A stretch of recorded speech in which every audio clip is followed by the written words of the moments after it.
योगिनी एकादशी की व्रत कथा इस प्रकार से है। आषाढ़ मास के कृष्ण पक्ष की एक एकादशी को भगवान नारायण की पूजा आराधना की जाती है। श्री नारायण भगवान विष्णु का ही एक नाम है। अंततः अन्य एकादशियों के समान ही भगवान विष्णु अथवा उनके लक्ष्मी नारायण रूप की पूजा आराधना करें और दान आदि की क्रियाएं पूर्ण करें। इस एकादशी का व्रत करने से संपूर्ण पापों का क्षय होता है और पीपल का पेड़ काटने जैसे पाप तक से मुक्ति मिल जाती है। किसी के दिए हुए शाप तक का निवारण हो जाता है। योगिनी एकादशी का व्रत करने से इस व्रत को करने वाला इस लोक में सभी सुखों को भोगकर अंत में मोक्ष को प्राप्त कर हरि चरणों में निवास प्राप्त करता है, ऐसा शास्त्रों का कथन है। धर्मराज युधिष्ठिर ने भगवान श्री कृष्ण से कहा, हे माधव, अब आप कृपा करके मुझे आषाढ़ मास के कृष्ण पक्ष की एकादशी के महात्म विधि विधान आदि को इसके नाम सहित बतलाइए। इससे आगामी पीढ़ियां इस एकादशी के बारे में शास्त्र समस्त जानकारियां प्राप्त कर सकेंगी। भक्त वत्सल भगवान श्री कृष्ण बोले, हे राजन, आषाढ़ मास के कृष्ण पक्ष की एकादशी का नाम योगिनी एकादशी है। समस्त पापों को क्षय करने वाला है और इस लोक में सभी सुख और अंत में मोक्षदायक है।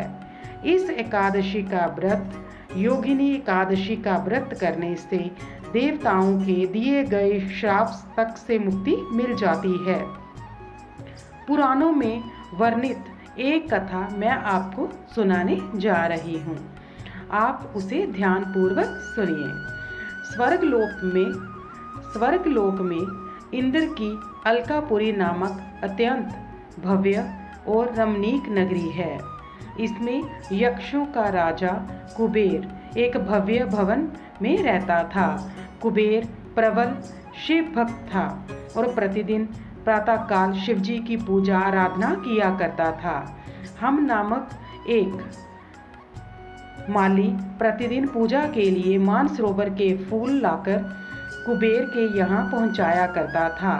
हे माली की पत्नी का नाम विशालाक्षी था। अप्सराओं के समान सुंदर, अत्यंत गुणवती और महान पतिव्रता थी। हे माली की पत्नी विशालाक्षी, हे माली अर्धरात्रि में फूल लेने मानसरोवर जाता और सुबह वहां से फूल लाकर राजा कुबेर के यहाँ पहुँचाता। एक दिन वह मानसरोवर से पुष्प तो ले आया, परंतु कामातुर होने के कारण मार्ग में ही अपने घर रुक गया और पत्नी के साथ हास्य विनोद और रमन करने में तल्लीन हो गया। जब दोपहर तक कुबेर के पास पूजा के लिए फूल नहीं पहुँचे तो कुबेर ने अपने सेवकों को कारण पता करने के लिए हे माली के घर भेजा। सेवकों ने राजा कुबेर को आकर बतलाया कि वह पापी तो काम के वशीभूत होकर अपनी पत्नी से हास्य विनोद तथा रमन करने में लगा है। ये सुनकर कुबेर ने क्रोधित होकर हे माली को बुलाकर लाने की आज्ञा दी। हे माली भय से कांपता हुआ कुबेर के सामने उपस्थित हुआ। उसे देखकर क्रोध के मारे कुबेर के नेत्र लाल हो गए और फिर कहने लगा, अरे पापी, नीच, कामी, तूने मेरे पूजनीय ईश्वरों के भी ईश्वर श्री शिवजी भगवान का अनादर किया है। इसलिए मैं तुझको शाप देता हूँ कि तू स्त्री का वियोग सहेगा और मृत्यु लोक में जाकर कोढ़ी होगा। कुबेर के शाप के कारण वह माली स्वर्ग से पृथ्वी पर जा गिरा और उसी क्षण कोढ़ी हो गया। मृत्यु लोक में आकर हे माली ने घोर कष्ट भोगे। भयानक जंगलों में बिना अन्न और जल में भटकता रहा। रात्रि को निद्रा भी नहीं आती थी, परंतु शिवजी की पूजा के प्रभाव से उसको पिछले जन्म की स्मृति का ज्ञान अवश्य रहा। घूमते घूमते एक दिन वह मार्कंडेय ऋषि के आश्रम में पहुंचा। हेममाली वहां जाकर उनके चरणों में गिर पड़ा। उसको देखकर मार्कंडेय ऋषि बोले, तुमने कौन से ऐसे पाप किए हैं जिससे तू कोढ़ी होकर महान दुख भोग रहा है। हेममाली बोला, हे मुनि, कुबेर का सेवक हूँ। मैं राजा की पूजा के लिए प्रतिदिन पुष्प लाया करता था।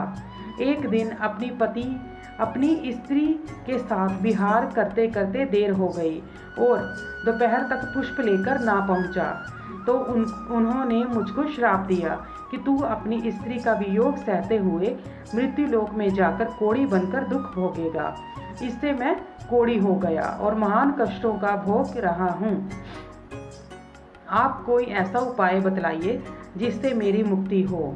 हेममाली की ये व्यथा सुनकर ऋषि बोले, तूने मेरे सन्मुख सत्य वचन कहे हैं, इसलिए मैं तेरे उद्धार के लिए एक व्रत बताता हूँ। यदि तू आषाढ़ मास के कृष्ण पक्ष की योगिनी नामक एकादशी का विधि पूर्वक व्रत करेगा तो तेरे समस्त पाप नष्ट हो जाएंगे। इस पर हेममाली बहुत प्रसन्न हुआ और मुनि के वचनों के अनुसार योगिनी एकादशी का विधि पूर्वक व्रत किया, जिसके प्रभाव से वह फिर अपने पुराने रूप में आ गया और अलकापुरी पहुंचकर अपनी स्त्री के साथ आनंद पूर्वक रहने लगा। हे राजन, इस योगिनी एकादशी की कथा पढ़ते अथवा सुनने का फल ही 88 सहस्त्र ब्राह्मणों के भोजन कराने के बराबर है, जबकि इसका व्रत करने पर तो समस्त पाप दूर होकर अंत में स्वर्ग की प्राप्ति होती है। बोलो श्री हरि नारायण भगवान की जय।